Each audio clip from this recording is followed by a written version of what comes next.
오늘은 우리가 아는데 라는 제목으로 하나님의 말씀을 함께 나누겠습니다. 예수님께서 하늘에서 내려온 떡이라고 스스로를 드러내셨을 때 유대인들은 예수님에 대하여 수군거리기 시작했습니다. 그리고 그들이 그 말씀을 받아들이지 않았던 이유는 그들의 지식 때문이었습니다. 그들이 알고 있었기 때문입니다. 이는 요셉의 아들 예수가 아니냐라는 그들의 지식 때문에 그들은 예수님의 말씀을 받아들일 준비가 되지 않았습니다. 또 이렇게 말합니다. 그 부모를 우리가 아는데 자기가 지금 어찌하여 하늘에서 내려왔다 하느냐라고 이야기하고 있는 것이죠.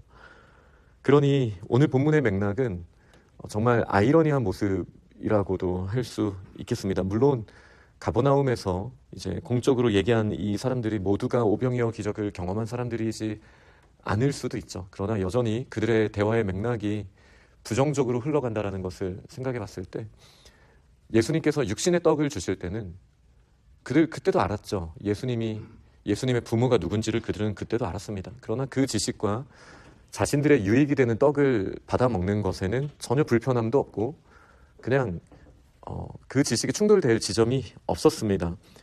그러나 그 이상을 말씀하실 때 하나님 나라의 비밀을 드러내시고 그들이 알고 있는 것 이상을 말씀하실 때 그들은 굉장히 불편해했습니다. 우리가 아는데 지금 무슨 소리냐.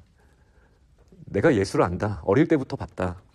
내가 예수의 부모를 안다라는 말을 통해서 그들은 하나님의 진리를 받아들일 마음의 준비가 전혀 안 돼 있음을 드러내고 있습니다.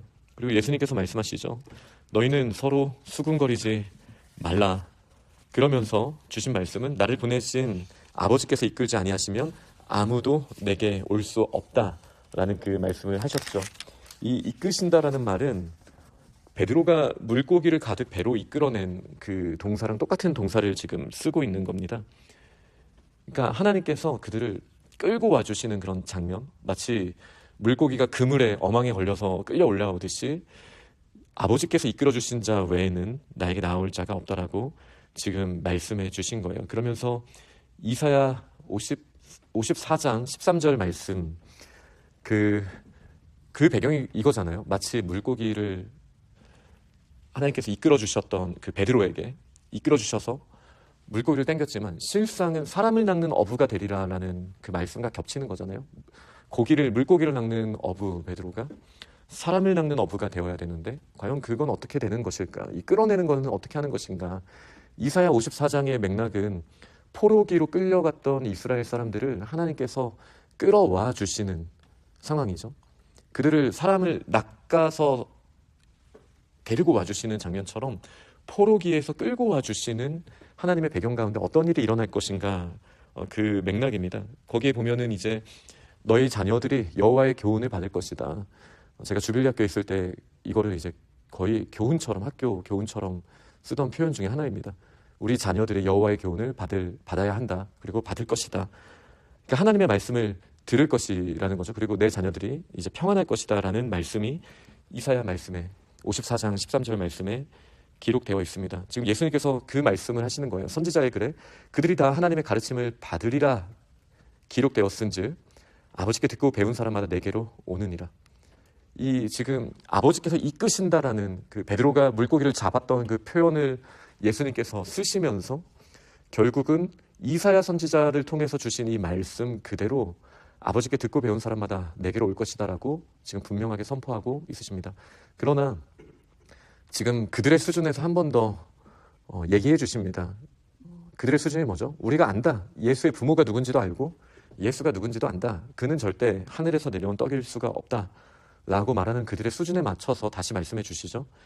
이는 아버지를 본 자가 있다는 것이 아니다. 다른 사람들이 아버지를 직접 보고 배웠기 때문에 내게로 오고 있다는 말은 아니다. 오직 하나님에게서 온 자만 아버지를 보았느니라. 지금 여기서 하나님에게서 온 자는 예수 그리스도를 말씀하시는 거죠. 직접 하나님을 보시고 하늘에서부터 오신 분은 예수님 한 분밖에 없습니다. 요한복음 5장에서부터 일관적으로 주신 말씀이죠. 1장도 마찬가지입니다. 요한복음 1장도 그렇고 계속 반복적으로 나오는 주제입니다. 그러면서 하시는 말씀이 진실로 진실로 너희에게 이르노니 믿는 자는 영생을 가졌다 라고 말씀하십니다. 지금 본문의 긴장감은 이거죠. 사람들은 우리가 아는데 라고 말하고 있습니다. 내가 경험했는데, 내가 알고 있는데, 내가 아는 바로는 이런데, 세상은 이런 건데 라는 자기들이 아는 지식이 있죠. 그런데 어떤 자들이 아버지께서 이끄시는 자들입니까? 아버지를 직접 본 자는 예수 그리스도밖에 없습니다. 그러나 빛으로, 말씀이 빛으로 있었죠. 요한복음 1장. 그리고 그 빛이 어두움 가운데 임하셨습니다. 요한복음 1장. 그리고 그 빛이 어두움 가운데 비추었을 때 영접하는 자, 곧 그 이름을 믿는 자들, 예수 그리스도 아버지께서부터 오신 자를 믿는 자에게 여호와의 교훈이 펼쳐지는 것이고, 그리고 그 여호와를 아는 지식이 여호와를 직접 볼 수 있는 눈이 우리에게 있어서가 아니라 아버지를 아시는 분, 아버지를 직접 보신 분, 예수 그리스도를 이 땅에 보내주셨기 때문에 아버지께서 이끄신 분, 택정하시고 우리를 인도하신 그런 사람들은 다른 것이 아니라 그들에게 아버지를 봤기 때문에 아버지를 볼 수 있는 눈이, 우리가 모든 걸 다 알기 때문에 아버지를 믿습니다가 아니라 아버지께서 그렇게 택정하신 자에게는 빛이 비칠 때 어둠이 물러가는 것처럼 아버지의 말씀이 들려올 때, 여호와의 교훈이 들려올 때 그 말씀에 아멘으로 반응하는 부드러운 마음을 주셨고, 그리고 그 마음으로 아버지께 순종함으로 말미암아 예수 그리스도 앞에 나와 그분이 진짜 하늘의 떡이라는 걸 받아들일 수 있다라는 성경의 진리를 지금 풀어서 설명해 주시고 있는 거예요.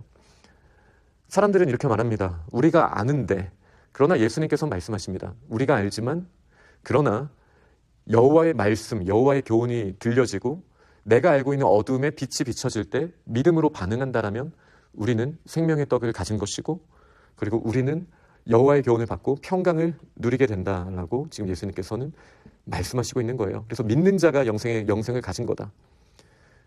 우리가 믿음으로 예수 그리스도를 영접함으로 말미암아 하늘과 연결되고 하늘의 양식을 누리고, 이제 그 앞에 우리가 읽었던 것처럼 죽지 않게 되는, 생명을 갖게 되는 역사가 일어난다라는 이 사실을 지금 예수님께서는 분명하게 선포하고 있으십니다.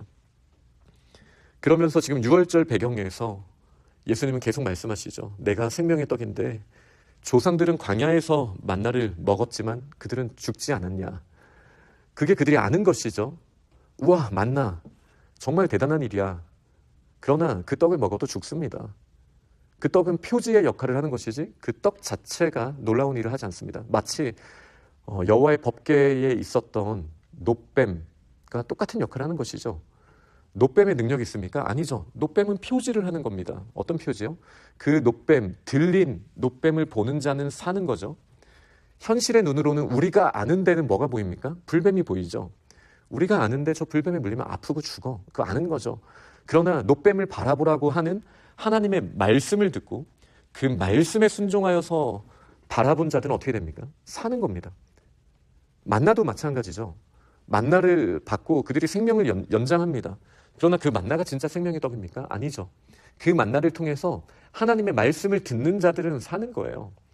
만나는 지금 우리에게 보여지는 필요를 충족해 주는 것처럼 보이지만 실제로 하나님께서 보여주시고 싶은 것은 그 만나가 표지하고 있는, 그리고 이 놋뱀이 표지하고 있는 예수 그리스도를 바라보기를 원하시는 거예요.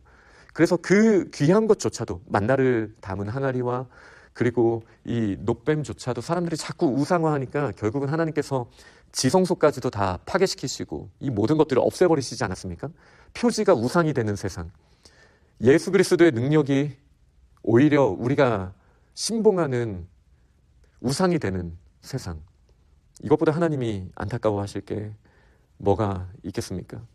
그러니 예수님은 계속 지금 이 말씀을 통해서 표지를 바라보지 말고 하나님의 말씀 자체, 하나님이 보내시니 예수 그리스도를 바라보라고 말씀하시는 거예요. 그래서 계속 생명의 떡이다, 하늘에서 내려오는 떡이다. 이게 그 요한복음에 있는 7I am, 나는 뭐뭐이다 해서 내가 곧 생명의 떡이다. 지금 분명하게 여호와 하나님이심과 동시에 우리에게 생명을 주시는 분이 이 땅에 오셨음을 어두움에 있는 사람들 가운데 빛으로 말씀하고 있으십니다. 유대인들이 아까는 서로 수군거리더니 이제는 서로 다툽니다.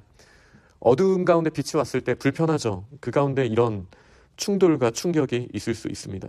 근데 예수님은 계속해서 내 살을 먹고 인자의 피를 마셔야만 너희 안에 생명이 있다라고 말씀하시는데요.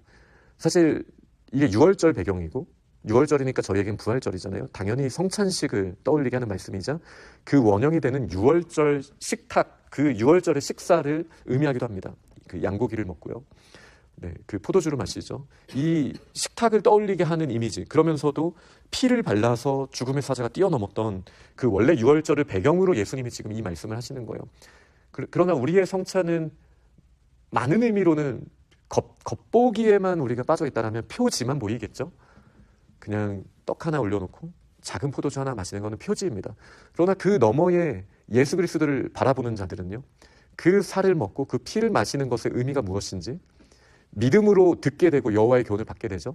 그러면 예수 그리스도로 말미암아 실제로 그 성찬이 역사하게 되는 이 놀라운 신비가 저희들에게 있지 않습니까? 그래서 저희는 그 간극을 뛰어넘어야 됩니다. 예수님이 말씀하시는 이 내 살을 먹으라라는 말이 제대로 씹어서 입에서 제대로 하나하나 다 씹어가지고 입에서 다 작동하고 이것을 완전히 소화할 정도로 입에서 제대로 씹어 먹으라는 그런 의미의 단어를 쓰셨어요. 그냥 상징적으로 하고 먹는 게 아니라 예수님을 듣고 예수님께 나아온 자들은 그냥 예수님 앞에 나온 걸로 끝이 돼서는 안 됩니다. 무리들도 그것까지는 해요. 그런데 예수님의 말씀을 우리는 꼭꼭 씹어서 그 말씀이 내 살이 되어야 합니다. 예수님의 모습이 내 모습이 되어야 합니다. 예수님의 됨됨이가, 그 존재가 나의 존재 그대로 흡수되어야 합니다. 이것이 너무 중요해요. 제가 잊지 못하는 꿈이 하나가 있습니다. 제가 주빌리 학교에 있을 때 아마 2019년 그 정도에 꿨던 꿈인 것 같아요. 꿈에서 어떤 커다란 상자 같은 게 있었습니다. 근데 그 상자에 들어가면은 거기에 있는 존재와 동일화, 흡수되는 거예요. 두 존재가 하나가 되는 거예요. 근데 너무 부끄러운 거예요. 제가 알고 있는 어떤 한 사람이랑 제가 같이 들어갔는데 저의 모든 추악한 생각이 그 사람에게 다 공유가 될 거라고 생각하니까 두렵더라고요. 그리고 그 사람이 가지고 있는 결점, 장점도 있지만 결점을 내가 흡수한다라는 것도 그렇게 편안한 상황은 아니었습니다. 그 꿈을 꿨습니다. 그리고 그 꿈을 꾸고 나서 이런 생각을 하게 됐었습니다. 하나님이 주신 메시지라고 그때 생각을 했었는데, 우리가 보고 있는 SNS, 유튜브 영상, 책, 그게 바로 그런 존재이지 않겠습니까? 우리가 그 상자에 같이 들어가 있는 거예요. 자꾸 보는 거가 우리가 꼭꼭 씹어먹고 그게 내 몸이 되는 거죠. 근데 그때 제가 느꼈던 느낌은 뭐였냐면요, 그 같이 들어가는 존재가 예수 그리스도가 아니면 우리는 진짜 소망이 없겠구나 라는 생각을 했습니다. 나의 모든 허물을 대신 십자가에 지신 분, 그러나 그분의 플러스를 우리에게 아낌없이 넘겨주시는 분, 그분과만 그 박스에 들어가야 소망이 있지 그 외에는 어떤 소망도 없다라는 생각을 했습니다. 우리는 지금 무엇을 꼭꼭 씹어먹고 있습니까? 진짜 육의 양식일 수도 있겠지만, 그러나 우리가 지금 매일같이 갈급해하는 정보가 무엇이고 우리가 듣는 건 무엇입니까? 여호와의 교훈입니까? 아니면 세상의 성공법입니까?